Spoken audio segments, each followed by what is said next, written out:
subindo, é a água que a gente usa na barragem, né? Essa água ela vem da chuva, a gente usa a barragem como uma grande caixa d'água e aí faz a recirculação da água no nosso processo industrial. Hoje, o nosso número de aproveitamento dessa água está em torno de 85%, que a gente consegue recircular, né? E a gente trabalha com uma porcentagem, 70% da água que a gente usa no processo é água de chuva. Então, por isso que no ano passado, vocês devem ter acompanhado a parada que a gente teve de 4 meses na operação, né? Perdão, eu ainda estou em 2018, né? Mas em 2017, né, a gente teve aquela parada de 4 meses em função do período de seca que toda a região centro-oeste passou, não foi só Paracatu, né? Vocês devem lembrar aí. Por quê? Porque 70% da água que a gente usa no processo é água de chuva. Então, se não chove, a gente realmente não consegue trabalhar. Então, só um ponto. Aqui, isso que vocês estão vendo aqui atrás de mim já é a barragem Eustáquio. Uma parte dela, vocês podem observar que é uma parte bem seca, né? É basicamente um material de rocha triturada que vocês estão vendo aqui, com pouquíssimo volume de água. Por quê? A extensão da nossa barragem, eu estou falando aqui, gente, porque eu faço visita toda quarta-feira, né? Não sou técnica, o Padula já até me sondou aqui para mudar do centro de custo, mas eu sou comunidade, eu gosto de ficar no CVC aqui, né? Brincadeiras à parte, mas é só para entender, porque assim, como eu sou leiga, não sou engenheira, eu procuro entender primeiro o processo com a cabeça de um leigo, né? Para conseguir explicar para as pessoas que vêm nas visitas. Então é assim que se dá o meu processo de aprendizado aqui. Por que eu olho para essa extensão de barragem e vejo pouca água nela? Porque a gente faz dique, que o nosso objetivo com esses diques é deixar o poço um pouco mais profundo num determinado ponto da barragem, porque com isso a gente ganha tipo assim, menos evaporação, né? Eu não posso perder água para o sol, porque eu preciso dessa água. Então, se eu deixo uma lâmina d'água pequena, distribuindo essa água em toda a extensão da barragem, eu vou ter uma evaporação menor. Se eu acumulo ela em um poço maior, eu tenho menos evaporação. Logo, eu não perco tanto pro sol. Então, basicamente, é isso que a gente faz. Então, onde tem uma pequena área molhada, é já mais perto da ombreira direita e do próprio maciço da barragem. Você pode observar, a quantidade de água ela é mínima, mas é uma estrutura ainda que é utilizada e tem um papel muito estratégico no processo de gestão de água da própria cidade.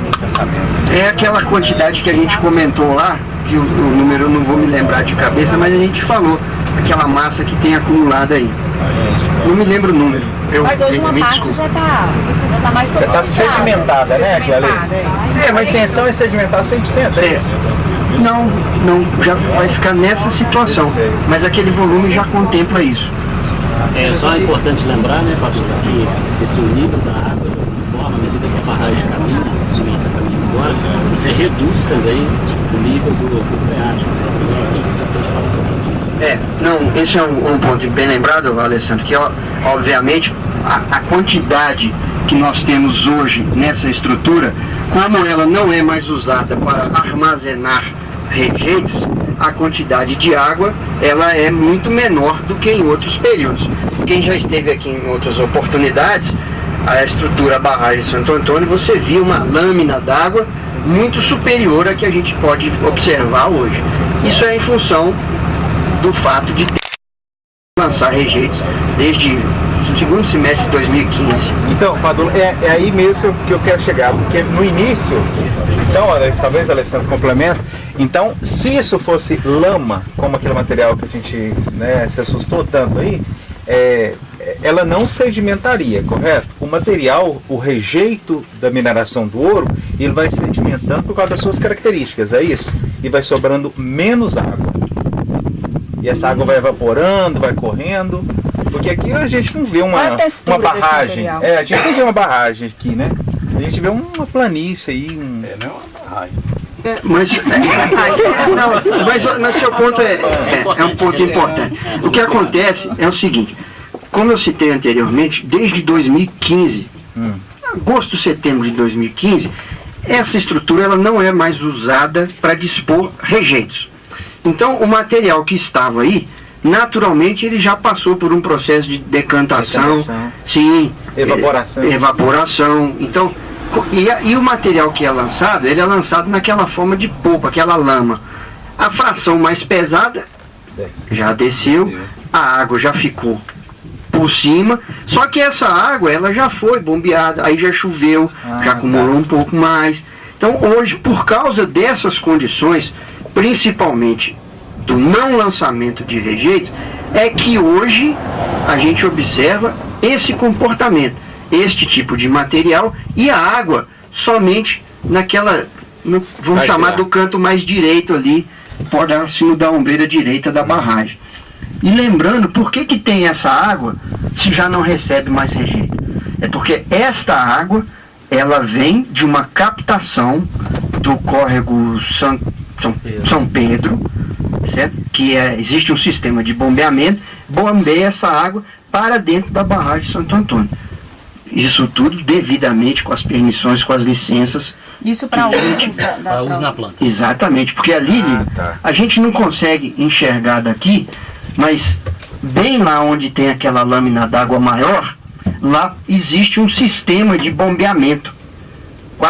5 bombas grandes, essa água é bombeada, existe uma tubulação que é conectada daquela barragem lá na planta.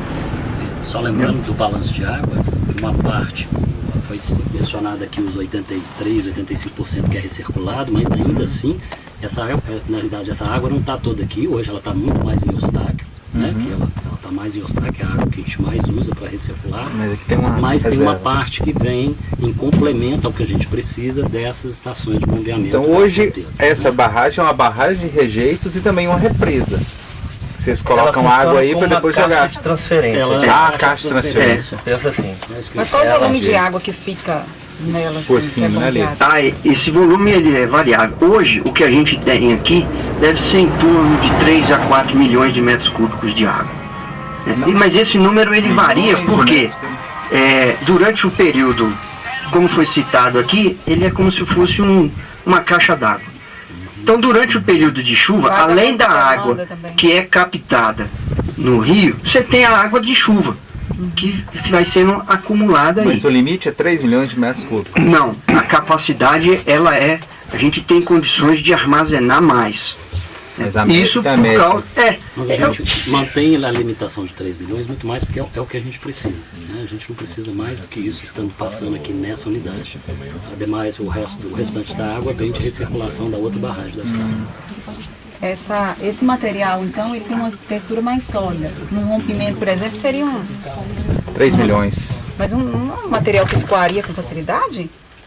Esses 3 milhões, cara. Não, o material mesmo No rejeito, né? Em relação à textura, ele escoaria com menos facilidade. Né?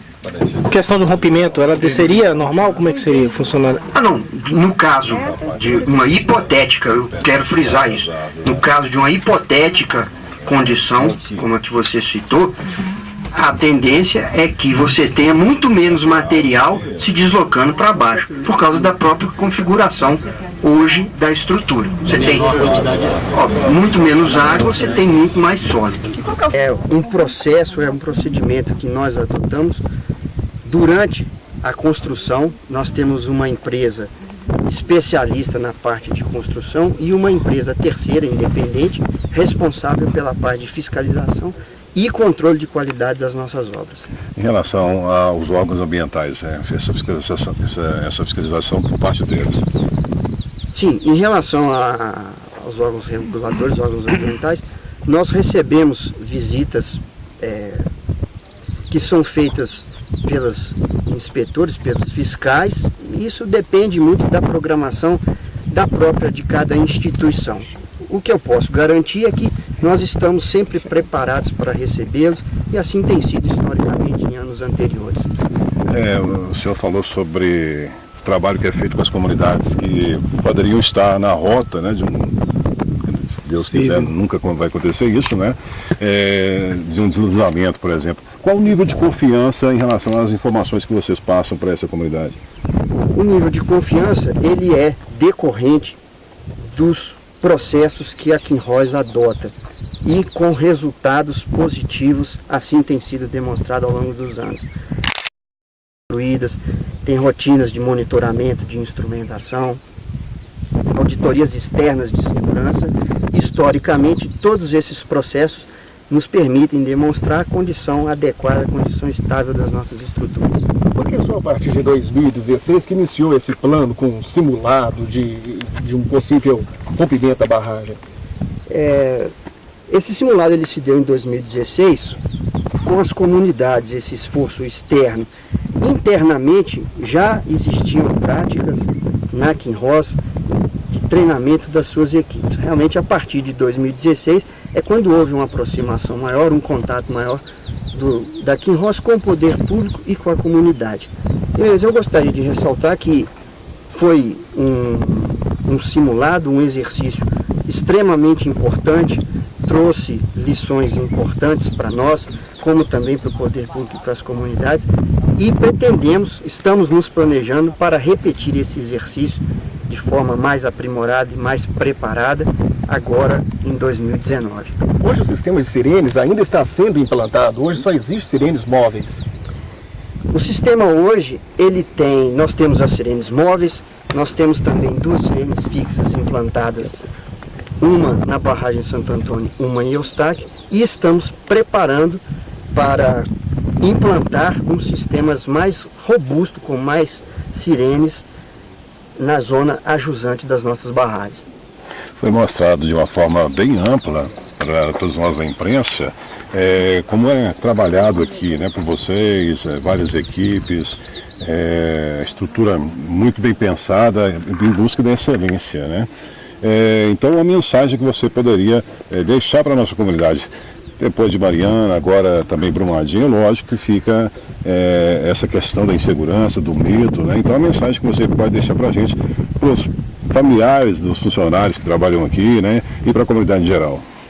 Bom, a mensagem que eu deixaria é no sentido de que a gente tem condições de mostrar que temos boas práticas dentro dos melhores princípios de engenharia, dentro das melhores práticas internacionais ligadas às barragens de rejeito. Essa condição ligada à preparação das equipes, ao apoio de empresas de reconhecida competência na área de engenharia de barragens, nos permite demonstrar, historicamente assim tem sido, a condição adequada, a condição estável das nossas barragens. E a Kinross preza por essa prática permanente, pela busca de melhores processos que garantam ainda mais essa condição. As barragens da Kinross quais são? A Kinross, as estruturas elas são alteadas utilizando o método de linha de centro. É o método mais seguro? É um dos métodos que são possíveis para altear qualquer tipo de barragem. Você tem 3 deles, o que nós adotamos aqui é por linha de centro. As comunidades que poderiam ser afetadas no possível rompimento são as mesmas das 2 barragens e quais são? São as comunidades de Santa Rita, Cunha, Lagoa e Machadinho. São as 4 comunidades localizadas mais próximas das nossas estruturas. Sendo que com estas comunidades, num passado recente, mais precisamente no final de 2016, nós tivemos a oportunidade de realizar um simulado em conjunto com essas comunidades e também com o poder público. Defesa Civil, Polícia, Corpo de Bombeiros nos ajudaram a construir um exercício simulado que nos trouxe muitos aprendizados. Esse plano continua? Ele ainda está em execução? Quais são os próximos passos? Esse plano de contingência ele tem sido aperfeiçoado ao longo dos anos. Nós o atualizamos